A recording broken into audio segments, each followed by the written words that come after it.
Hi, this is Saurabh Abhale from group23. Today I'm going to talk about the project for mobile computing, heart rate prediction using electrocardiography. The major tasks involved data collection, data pre-processing, bradycardia detection, as well as prediction. So the 80% tasks of the projects have been completed and bradycardia prediction is almost done. So I'll be mainly briefing you through the whole project and then we'll move forward with the demo as well as the code.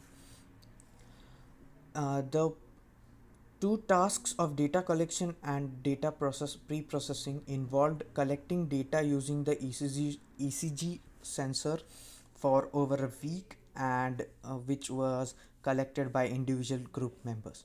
Data pre-processing was done in MATLAB and the pre-processed file was then provided to the Android application which would perform the further algorithms for bradycardia detection as well as prediction.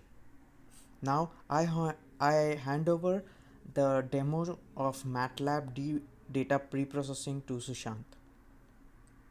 This is Saurabh Abhale again. I'll be giving an overview demo of the entire project.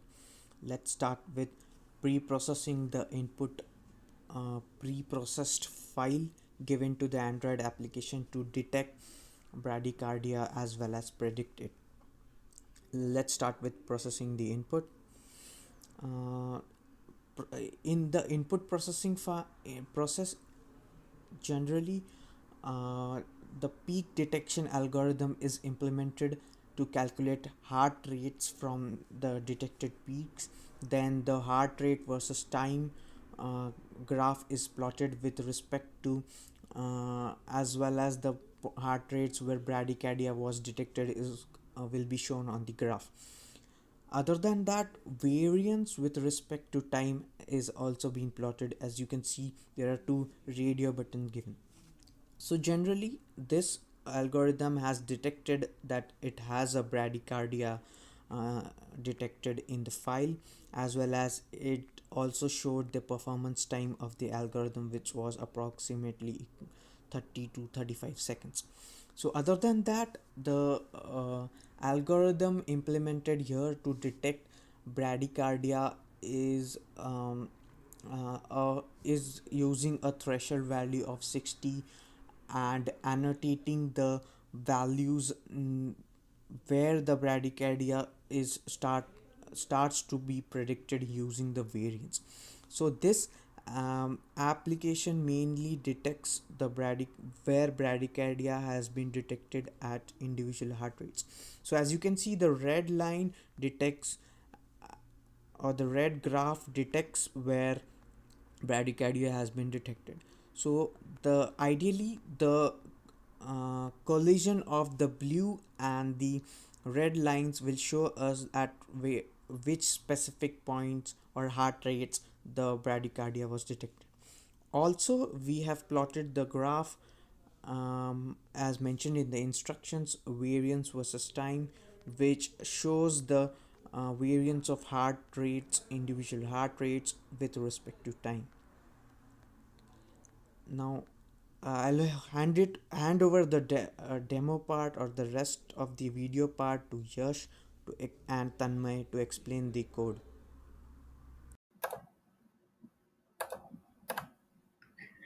Hello, this is Sushant Trivedi from group 23. In our assignment for ECG project, our objectives first two part was to collect data, ECG data using the sensor, and we would get it in .edf file, and it needed to be read into the MATLAB tool, and then we needed to do data pre-processing, which would involve cleaning out the noise and baseline correction. To that end, we've used Chebyshev filters, and now I'm going to demonstrate how all of this has been implemented in MATLAB. So we have this file that we wrote for this, and now this is the file that we were using. So the idea is that we tune the Chebyshev filters, pass band frequency and stop band frequency, and how much dB ripple it can take.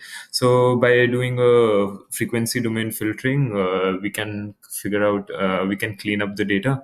So I'm just gonna go ahead, run the code, and then explain to you what it is doing exactly. So now that I've run and I have these graphs plotted out. So I'm going to explain what's happening now. So here's the first graph. This is the raw data that we are reading from the .edf file. So as we can see, there's a lot of noise and outlier values.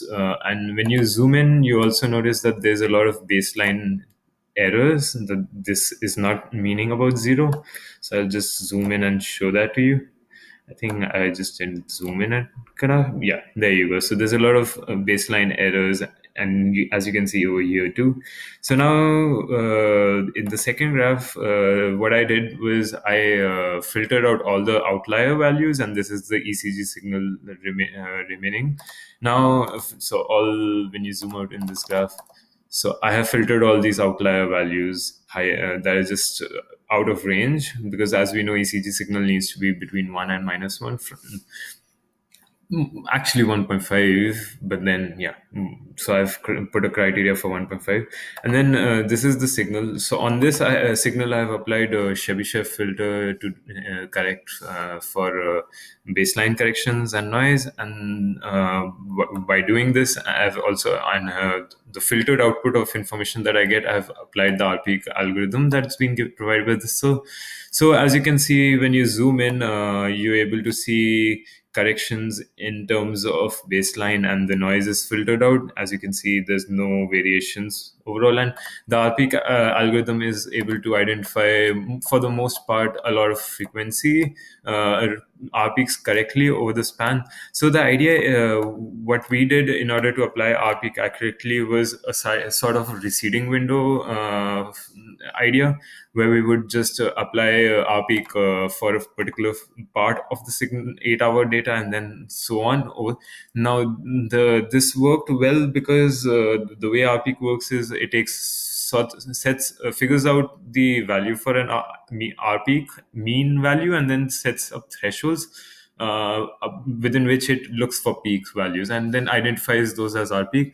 So when you do it over smaller windows, what it happens is, even if there's like amplitude errors over a long period, since in a period it's more likely that the signal will be accurate in the same bandwidth of magnitude.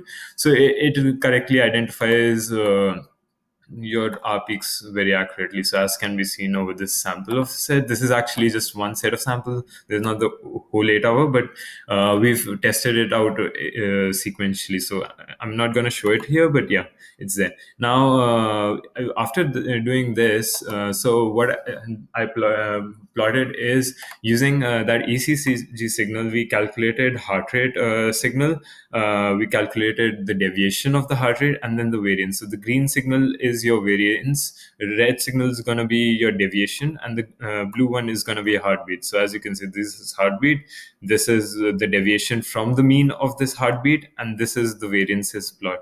So as can be seen, this can be used to set up thresholds, variances for where your brachycardia is going to be, because there's a fixed correlation between heart rate and brachycardia heart rate, that's a threshold of 60. So now this was the first two part of the assignment, the signal processing part. Now looking into the third, for the detection part, what we used was a MATLAB code to do this, implement that. So I'm just gonna go to the other file that I've written for this. So this is the SIR data file that uses SIR's EKG raw data file. Now I'll just run it and then demonstrate what's happening. So as you can see, there are gonna be two graphs, and Now, in this case, the source data is pretty much clean, so we didn't have to apply filtering for this case. So now the first graph, what it shows is your ECG signal, and this is your ECG signal in blue, and the red is the R peaks identified. Now, I'll explain what pink are a bit later. So what's happening is in the second graph, this blue line is your heartbeat, heart rate calculated from consecutive instances of ECG R peaks, and then we've taken a mean out of it, and then figured out the deviation from the mean, which for each instances, which is plotted in red. Now, since for bradycardia we are only concerned with deviations that are towards the negative side of the mean, not the positive, so we've filtered that out and not plotted those. So hence there are these gaps in red plots, and then and the green value represents the variance with respect to that mean value, and the pink one is your brachycardia calculated by threshold variance. And now the same instances where we figured that this is your heartbeat, this is your brachycardia instance, the one in pinks, have been plotted back in ECG signal where exactly they have been identified as brachycardia. Thank you. This is just Pelorkar from group 23, and I'm going to explain about the implementation of our ECG project. So here first in the main activity we are declaring all the variables that we are going to use. In the onCreate we are declaring all our graphs. That we are using two graphs for plotting the heart rate with time and variance with time. In our progress bar we are using progress bar to show the progress of the conversion of the file, the peak detection of the file. And radio button is used to choose between heart rate and variances. So when we click on the file picker button, we are going to select the file that we want to detect the bradycardia or predict the bradycardia on. So first we'll get the path of that file, and then we are going to implement our peak detection algorithm, and then we will get peak rates and heart rates and the variances into our array, and then we are taking that values and putting them into series, and then we are going to plot that points in our graph. Radio button will choose from the radio button which graph we want to show. We are using label array to annotate all the pre-bradycardia events, when the bradycardia occurs, when we detect the bradycardia. This on-check change listener is used for the radio button to show which graph is to be shown on our UI. Then is storage permission granted method is used to give the permission, and where an internet permission granted it is a method used to uh, give the internet permission to our application. This is Tanmay Manolkar, and I'll be talking about the peak detection.java. This code is just the reflection of the MATLAB code provided, and we have just converted it into .java file which can be implemented in Android Studio. We have the rpeak detection, we have the peak detection function, and we have the functions like minimum, maximum value, mean, which is needed by the above the functions mentioned above. In this file particularly, uh, there is no additional logic which we have developed by ourselves. We have just taken up the logic which was provided to us, but specifically if we needed to talk, I'll be talking about the heart rates, in which we have used this formula where 250 is the sampling frequency.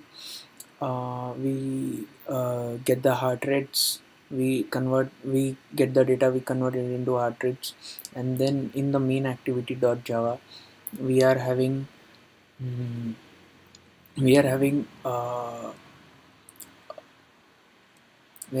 label array. The label array is used specifically for the purposes of recording the variances. um, we uh, we have taken 60 as our threshold value, 60 threshold value for the heart rate, and whenever the value goes below 60, we annotate the data with the value 1, else the data is annotated with the value 0. Also, we have completed most of the tasks, specifically the first tasks and the subtasks, the second and the third tasks and the subtasks. We are also done with fourth task. How we are halfway through. We just have to implement the SVM, but we are pretty sure that we have covered at least 80% of the topics, and we'll soon enough be done with SVM, and we can be done with the project itself, the complete project itself. Also, uh, in the function, uh, the variance has the formula indicated here. That's the heart rate minus mean, and we take the square for that. And using the variance, we'll be implementing the SVM. Variance can be one of the parameters into the model. So with this, I end my presentation and I end this video. Thank you.